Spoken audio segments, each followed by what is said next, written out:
Oi, esse é mais um episódio da série Viva a Esperança e eu quero ler com você um texto que está em Mateus capítulo 5, apenas no versículo 13, que começa com a seguinte afirmação de Jesus: vocês são o sal da terra. Vocês são o sal da terra. Como nós sabemos, esse texto está localizado no Sermão do Monte, quando Jesus se retira com os seus discípulos, com os seus seguidores mais próximos e passa a ensiná-los. Jesus ensina aos seus discípulos aspectos do reino de Deus, ele revela para os seus seguidores os valores do reino e ele começa no versículo 3 do capítulo 5, por exemplo, explicando para os seus discípulos quais são as virtudes que devem acompanhá-los. As chamadas bem-aventuranças, elas nos trazem características dos seguidores de Jesus. Por exemplo, Jesus disse que seus discípulos devem ser humildes, mansos, pacificadores, misericordiosos. Jesus diz que os seus seguidores, eles têm fome e sede de justiça e inclusive serão perseguidos por causa dessa fome e sede de justiça. O teólogo inglês John Stott, ele vai dizer que as bem-aventuranças nos explicam o caráter diversificado e equilibrado dos cristãos.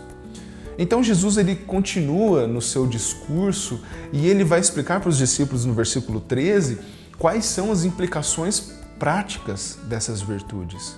Se é verdade que nós temos essas virtudes em nós seguidores de Jesus, essas virtudes elas precisam necessariamente ter consequências práticas na vida. E a primeira coisa que Jesus diz para eles é: vocês são o sal da terra. Vocês, meus discípulos que carregam em si essas virtudes, são o sal da terra. E o que significa isso? Quando Jesus diz essas palavras, ele subentende pelo menos duas funções do sal: preservar e temperar. O sal ele tem essa potencialidade de preservar os alimentos, em contato com os alimentos, e ele também pode e deve trazer sabor aos alimentos, temperar os alimentos. E essas palavras de Jesus também nos trazem um diagnóstico a respeito dessa terra, a respeito desse mundo. Por que nós devemos ser o sal da terra? Bom, nós devemos ser o sal da terra porque essa terra está precisando ser preservada e temperada.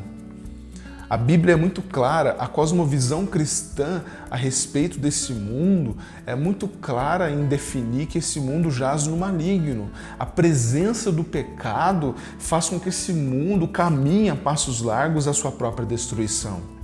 Deus cria todas as coisas no Gênesis, Deus faz toda a natureza, esse sistema sustentável, perfeito, pleno, muito bem ajustado. Depois ele cria o ser humano à sua imagem e semelhança, coloca nesse mundo para ser um guardião desse mundo, um cuidador dessa natureza criada. E quando Deus olha no final da sua criação, ele diz que tudo é muito bom, que tudo é muito bom. Mas o pecado entra na história, e quando o pecado entra na história, tudo isso se deturpa. As relações humanas com a criação passam agora a ser predatórias. O ser humano que deveria cuidar da criação, da natureza, que deveria preservar e usá-la sim, mas de maneira sustentável, de maneira cuidadosa, agora é um ser humano que age como um predador, que destrói a natureza criada. O ser humano que é um com a sua mulher lá no Éden, agora ele é dotado de violência e egoísmo, ao ponto de que no capítulo seguinte, na página seguinte à entrada do pecado, nós temos um homicídio. Um irmão tira a vida do seu próprio irmão. Essas são as consequências do pecado. Elas fazem com que esse mundo caminhe para a podridão, para o apodrecimento. O mundo está se deteriorando. E Jesus está dizendo que nós somos o sal da terra. Quando ele diz essas palavras, ele está falando: cabe a vocês, meus discípulos que vivem nesse mundo, evitar o apodrecimento total do mundo. Evitar que esse mundo se decomponha de uma vez por todas. A nossa presença no mundo, ela deve ter essa ação que evita que esse mundo se deteriore de uma vez por todas. a nossa relação com as pessoas, o nosso dia a dia.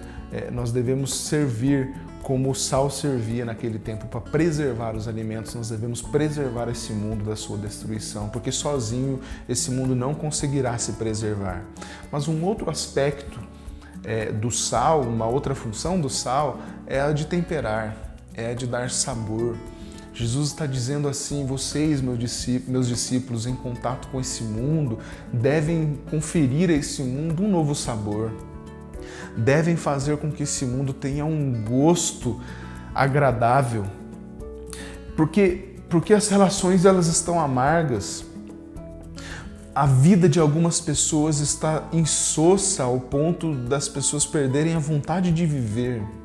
E a presença dos discípulos de Jesus nesse mundo tem como função, assim como o sal tempera os alimentos, tem como função temperar esse mundo, trazer um gosto agradável, um sabor que alegre as relações humanas.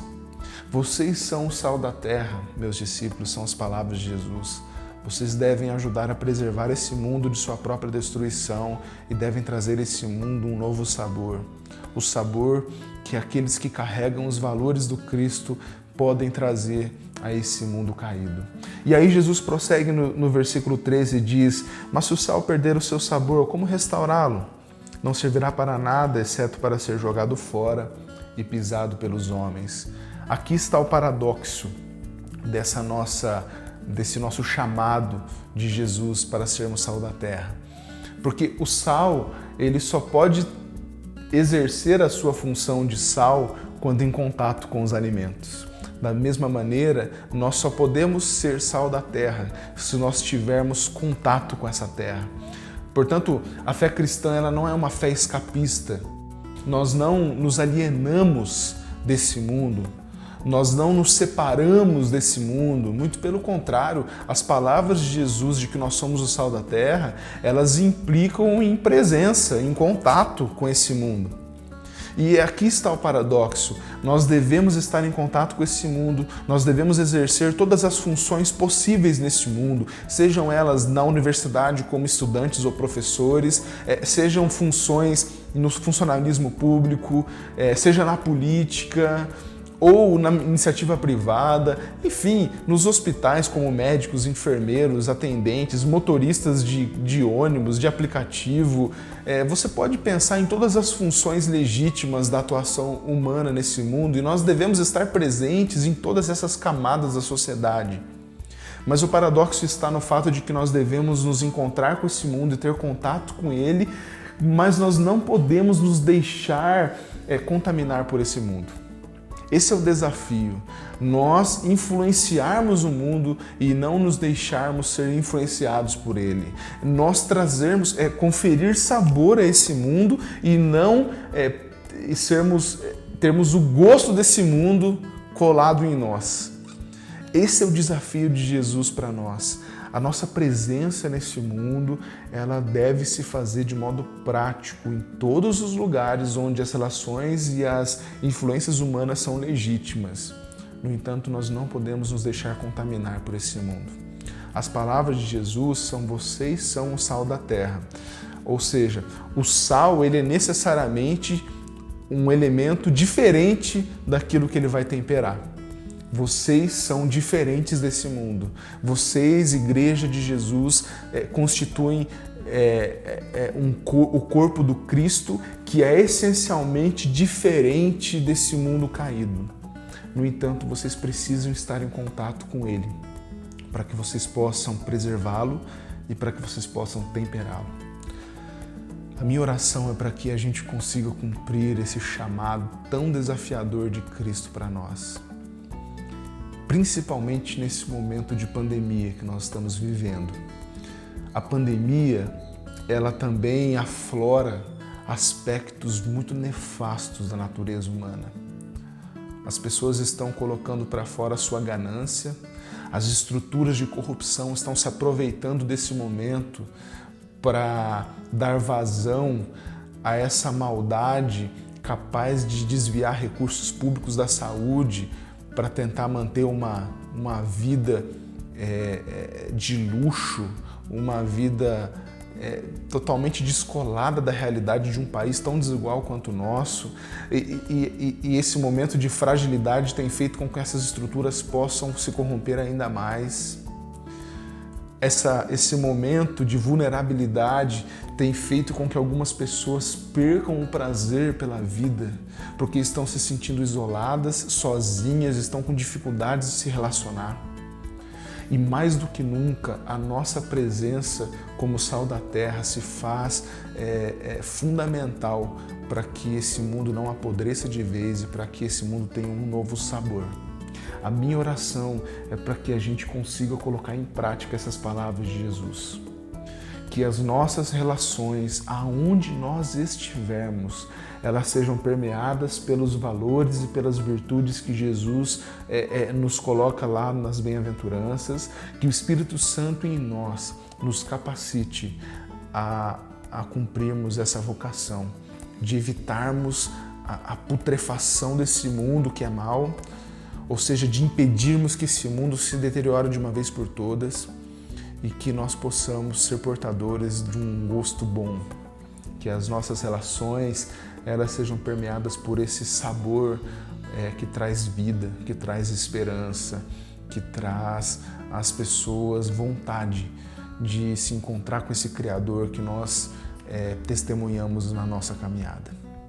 Que o Senhor te abençoe, que você e eu possamos cumprir esse chamado de Jesus. E até o próximo vídeo, se Deus quiser.